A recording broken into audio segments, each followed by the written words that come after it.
Big news out of college football where former five-star quarterback Quinn Ewers will be leaving Ohio State and entering the transfer portal.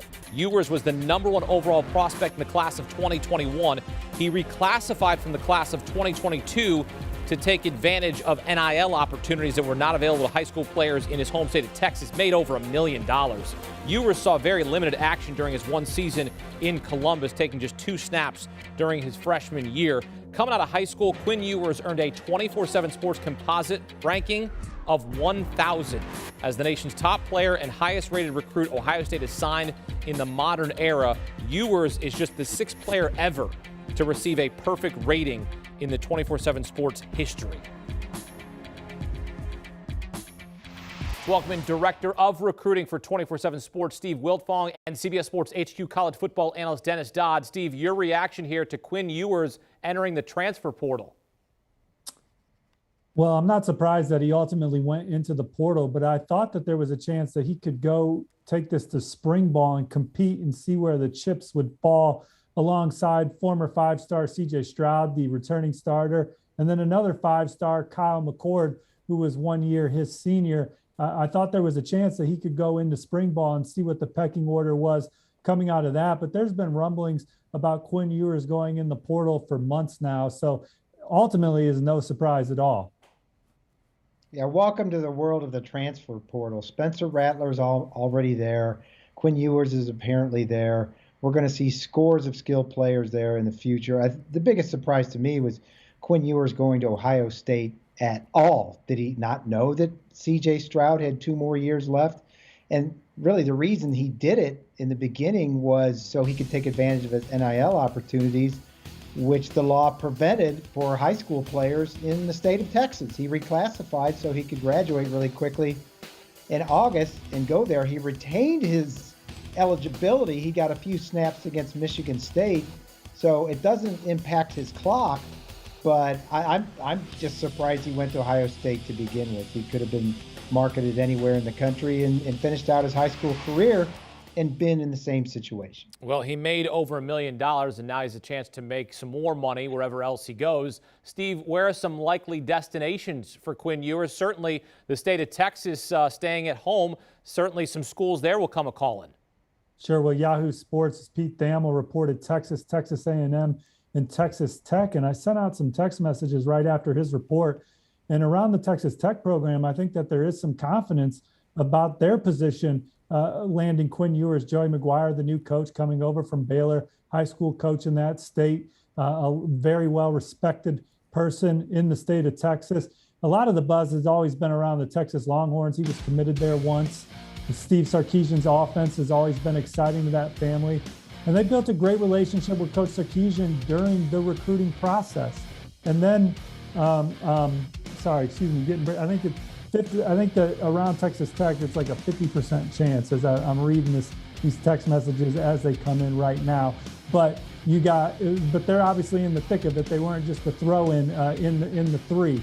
But the relationship with Coach Sarkisian and the rapport that they had with that staff and that offense was always enticing and exciting to Quinn. I just think it was a matter of Ohio State being a program that was in better position on the football field, a chance to play for Ryan Day, a chance to learn under Corey Dennis. Then that clock got accelerated as Dennis was explaining over LOI. But then you have Texas A&M, who's probably the team that you look at in the Lone Star State right now before people go hunting in the portal and say, that's the school that's got a chance to make the biggest leap on the field next year with the recruiting class that they could potentially have coming in, maybe finishing #1 in the 24/7 Sports standing, playing some true freshmen on the offensive line this year. They have the #1 receiver in the country, Evan Stewart, committed, who Quinn linked up with. So, but they also have a talented quarterback committed in Connor Wigman, who's one of the nation's best and has a chance to finish as a 5-star as well. So those are the schools in the mix, and so we'll see what happens. Yeah, this is football Darwinism. The reason, Quinn Ewers probably didn't go to Texas or reclassify and go to Texas last year, his biggest school in his home state, is that, one of those quarterbacks, Hunter Card or Casey Thompson, looked like they were going to win the job and tuck it away for a few years. Well, obviously now that's not the case. Neither one has fulfilled their destiny. Steve Sarkisian has basically called them out, saying they didn't get the job done. I think a couple of weeks ago, we said we're going to have 33 openings on our team. I mean, what does that mean? So now there's an opportunity to walk right in at Texas and grab the job because it doesn't look like either of those two are going to grab it. And if Quinn Ewers can go there and with a little experience being at Ohio State, basically back where he was at high school coming out, he can be a star. You just mentioned how he was, the 1.00, the 1,000% prospect along with those other guys. If you can do it at Texas, you can be a megastar. Yeah, I want to bring that up too, Steve, because Quinn Ewers is an excellent football player, at least from a recruiting standpoint. A perfect rating, just the 6th ever to receive a perfect rating in the history of 24/7 Sports. We saw a guy named Joe Burrow transfer from Ohio State to LSU. That was a different situation. He was a grad transfer. He went #1 overall. Is Quinn Ewers, does he have the talent, the same type of talent that Joe Burrow does? Well, he's as talented as anybody. You're talking about a young man that as a sophomore had one of the best high school football seasons in Texas State history, throwing for over 4,000 yards and 45 touchdowns to just 3 interceptions for a South Lake Carroll team that made a deep run in the state playoffs. As a junior, he played through an injury that cost him some games early in the season, but came back and took him to the state championship game in the largest classification against some of the best high school football coaching and competition in America. So he's proven on the field. Obviously didn't play as a senior, just saw him take a couple snaps against Michigan State here as a true freshman at Ohio State. So we haven't seen him on the field in a while, but he's, from the ability to see the field, the accuracy, the arm talent, he's shown it all on the high school level, and we look forward to seeing what he can do in college. Yeah, Dennis, right now, it's all potential. I mean, right now, most people know him as the kid with the mullet and the guy that made a bunch of money from the NIL deal. I mean, really, in terms of what we know about him, it's just potential. We've yet to see anything from him.